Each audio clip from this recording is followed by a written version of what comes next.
মুসনাদে আহমদের 22,396 নং হাদিসে এসেছে আন সাওবানা মাওলা রাসূলিল্লাহ সাল্লাল্লাহু আলাইহি ওয়াসাল্লাম قال قال رسول الله صلى الله عليه وسلم عصابتان من أمتي أحرزهما الله من النار عصابة تغز الهند وعصابة تكون مع عيسى بن مريم عليه السلام হযরত সাওবান রাদিয়াল্লাহু তাআলা আনহু থেকে বর্ণিত, তিনি বলেন রাসূলুল্লাহ সাল্লাল্লাহু আলাইহি ওয়াসাল্লাম বলেছেন, আল্লাহ তাআলা আমার এই উম্মতের দুটি দলকে জাহান্নাম থেকে নিরাপত্তা দিয়েছেন। একটি হলো যারা হিন্দুস্তানের জিহাদ করবে, আরেকটি দল হলো যারা ঈসা ইবনে মারিয়ামের সাথে থেকে জিহাদ করবে। এই দুইটা দলকে আল্লাহ তাআলা জাহান্নাম থেকে নিরাপত্তা দিয়েছেন। মুসনাদে আহমদের 7128 নং হাদিসের ভিতরে এসেছে আন আবি হুরায়রা রাদিয়াল্লাহু তাআলা আনহু ওয়াদানা রাসূলুল্লাহ সাল্লাল্লাহু আলাইহি ওয়াসাল্লাম গাজওয়াতুল হিন্দি ফাইন উদরিকাহা উনফিক ফিহা নাফসি ওয়া মালি ফাইন উকতুল কুনতু মিন আফজালি শুহাদা ওয়া ইন আরজি ফানা আবু হুরায়রা আল মুহাররাজ।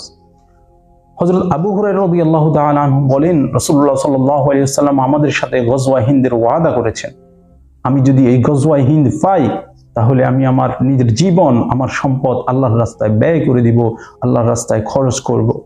এই যুদ্ধের ভিতর আমি যদি শহীদ হই তাহলে আমি হব সর্বশ্রেষ্ঠ শহীদ। আর এই যুদ্ধ থেকে যদি আমি ফিরে আসি, অর্থাৎ বিজয় বেশে যদি ফিরে আসি, তাহলে আমি হব জাহান্নাম থেকে মুক্তিপ্রাপ্ত। প্রিয় দর্শক শ্রোতা, এই দুইটা হাদিস দ্বারা স্পষ্ট বোঝা যায় যে গজওয়ায়ে হিন্দ হবে, একটি যুদ্ধ হবে মুশরিকদের সাথে, হিন্দুস্তানের মুশরিকদের সাথে, যে যুদ্ধের ভিতরে মুসলমানদের বিজয় হবে। কারণ আমাদের রাসূলুল্লাহ সাল্লাল্লাহু আলাইহি ওয়াসাল্লাম যেই যুদ্ধের বিষয়ে ওয়াদা করেছেন এটা অবশ্যই হবে। এখন কারণ রাসূলুল্লাহ সাল্লাল্লাহু আলাইহি ওয়াসাল্লাম নিজে থেকে কোনো কথা বলেন না, ওয়া ইয়ানতিকু আনিল হাওয়া ইন হুয়া ইল্লা ওয়াহয়ু ইউহা।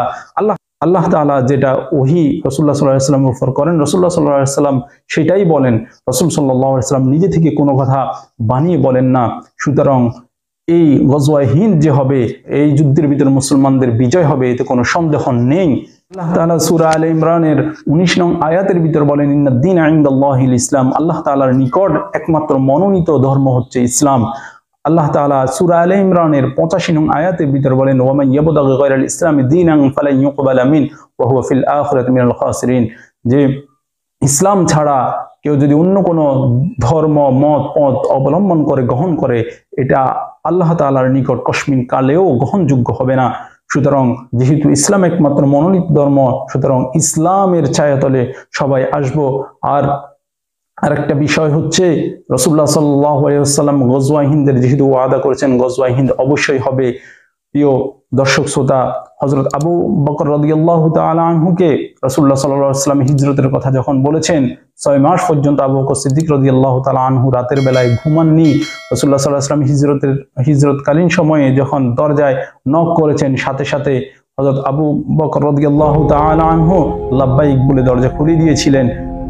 আমাদেরকে রাসূলুল্লাহ সাল্লাল্লাহু আলাইহি ওয়াসাল্লাম যেহেতু গজওয়ায়ে হিন্দের কথা বলেছেন, সুতরাং যুদ্ধের পূর্বে আমাদেরকে আবু বকর রাদিয়াল্লাহু তাআলা আনহু যে ভূমিকা পালন করেছেন, যেভাবে তিনি 6 মাস পূর্ব থেকে প্রস্তুতি গ্রহণ করেছিলেন, আমাদেরকে ওইভাবে প্রস্তুতি গ্রহণ করা দরকার।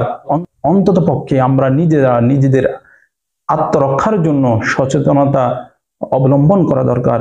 আল্লাহ তাআলা আমাদেরকে সার্বিক বিষয়, সার্বিক পরিস্থিতি বুঝে সেই অনুযায়ী আমাদেরকে আমল করার, সেই অনুযায়ী আমাদেরকে প্রস্তুতি গ্রহণ করার তৌফিক দান করুক। থেকে এই কথাগুলো বুঝার এবং মানার তৌফিক দান করুক। ওয়া আখিরু দাওয়ানা আলহামদুলিল্লাহি রাব্বিল আলামিন।